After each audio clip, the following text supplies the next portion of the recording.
About a year in our relationship, it's been a rocky 4 years, I decided I had enough of my partner's verbal and emotional abuse. He would be incredibly nice, supportive, and kind to me most of the time. I genuinely do love him deeply, but then once every 4 to 6 weeks he would let out his rage and behave abusively to me. It is good most of the time, but it has been a confusing relationship of hot/cold, love/hate, being treated amazingly/being treated abusively. At that time, he had already yelled/screamed at me, called me despicable, vile names, attempted to abandon me in an unfamiliar place without my belongings, woken me up in the night to scream at me, would start fights that would exhaust me and go on for hours until 4/5 am, acted aggressive/intimidating, threatened to dump/discard me, used the silent treatment, and dump me for a short time. The fights would start over very small things, like me leaving a dish out, me paying attention to my work and not answering him right away, making him a few minutes late to get brunch, etc. After one of these particularly horrific episodes, which started over something very minuscule, where he berated and yelled at me for hours, he discarded me and told me we are over and done. I got a motel to take a break for a bit and was about to leave, when he changed his mind and suddenly realized he couldn't lose me. In desperation, he held a knife to his throat and threatened to slit it in front of me if I left. I was in a state of shock and dissociated from my body completely. I told him if he didn't put the knife down I'd call the cops, but he finally put it down and I spent several hours calming him down. After, I told him I needed space and asked if he would let me go to the motel for the night. He said yes. I planned to get some sleep there and recover after the incident while creating a plan to leave him, since I was thousands of miles away from any family. At the motel, I was in shock, traumatized from it, and I was too afraid to tell my mom or my friends about what happened because I didn't want them to know. First, I called a domestic violence hotline and they told me I was being abused and that I was in danger and needed to find a safe plan to leave. Then, I called up a male friend on the phone who I'd recently started chatting with a few weeks prior. I'd started to develop some feelings for him in the past few days prior to that, since my boyfriend was not treating me well. Until then, our conversations had been platonic, and he knew about some of the emotional/verbal abuse I was experiencing. I told him what happened, that I was scared and shocked, and I didn't know what to do.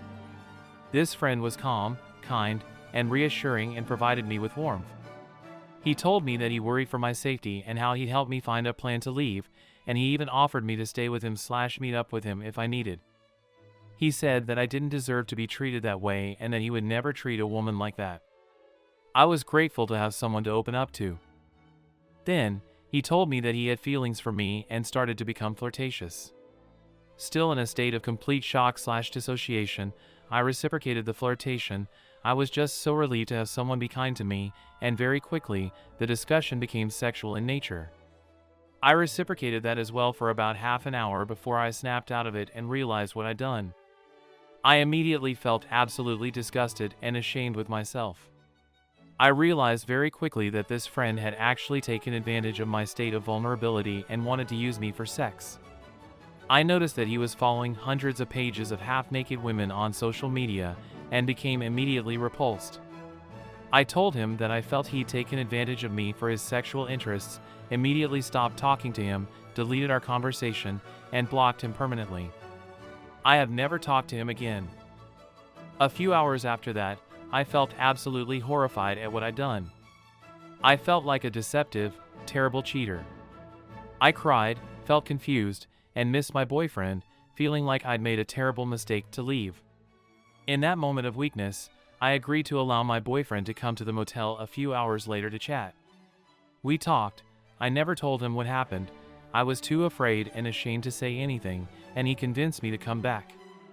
I felt so weak, confused, and conflicted that I came back with him the next day.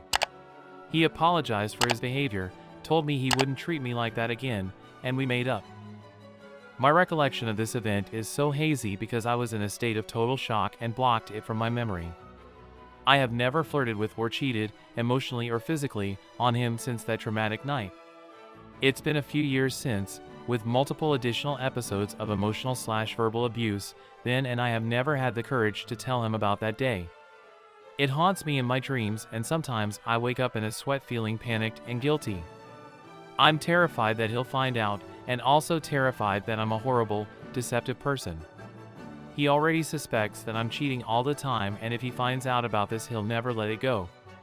I have carried this guilt with me for so long and I can't let it go. I just have to get this off my chest.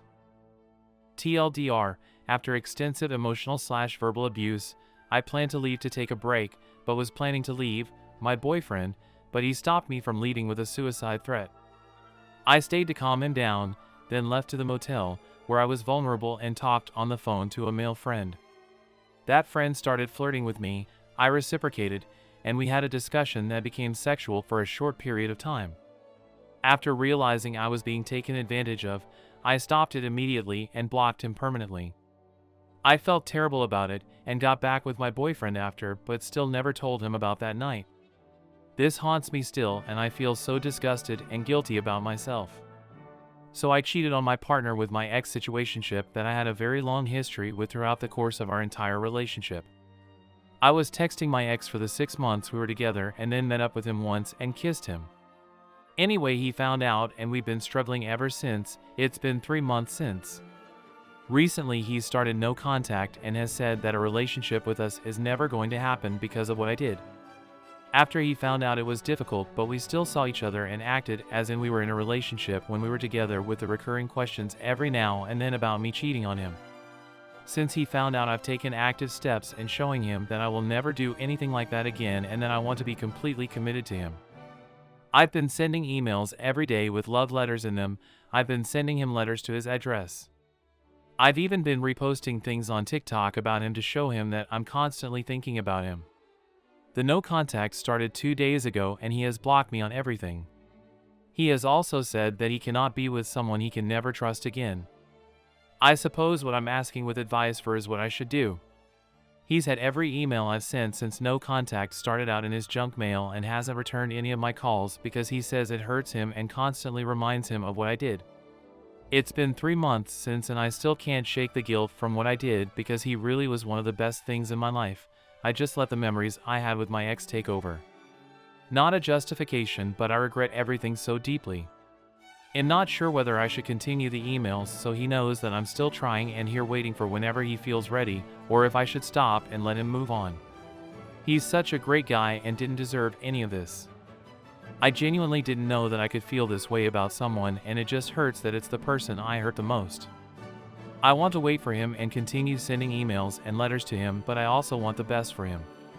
As some of you are aware, I've been having an affair behind my husband's back for a few years now. My affair partner / bull, and I had been working on setting up some larger group events and working on incorporating some new ideas into my experiences. This, however, is not one of those stories. One of the rules I have been able to keep intact with my AP is a variation of the old adage, don't shit where you eat. We don't meet at my house. We don't do things in public in my city or the immediate area where, conceivably, someone who knows my husband or I might see or recognize us. That rule was broken once and almost ruined our entire affair on date night. My husband and I bother travel for work. It's sporadic and infrequent, but it does happen. My travel is for longer periods, but I know well in advance. When he has to travel, he usually only get a few days' notice. That's the nature of his job, unfortunately. In the early days of my affair, this came to happen that he received 3 days' notice that he would need to fly across the country to deal with something, taking him away during Valentine's Day. While not a huge deal, he turned it into one, making dinner reservations for the night before he would fly out. Pro tip: like buying Halloween candy in November, a V-Day dinner on the 13th is a good deal if you don't mind the service being a little slow. We had a good dinner and an early night due to his flight in the morning. The next day, with my evening now free, my AP took me to dinner and an unforgettable night at a hotel downtown, and life moved on. Hubby came back from his trip, the affair continued, and everything was back to normal. Until that summer. We were attending a barbecue at a friend's house, and, as the afternoon continued and some drinks were had, one of my husband's friends made a face, thought really hard, and then said, "Hey, I meant to ask you guys a while back, but I swear I saw Victoria having dinner with another guy on Valentine's Day." Jesus Christ. He had the restaurant correct, the description of my AP correct, even I vaguely remembered what I was wearing. Luckily, my husband did not remember a thing about Valentine's Day, other than the Herculean effort he made to have one before he left. No way, man. She was sitting across the table from me, we had a wonderful evening, couldn't ask for a nicer Valentine's Day, etc. He had completely forgotten that his trip was not only the reason he decided to make a big deal about V-Day, but actually on V-Day itself. I've never had a closer call than that, and that's why the rule is in place.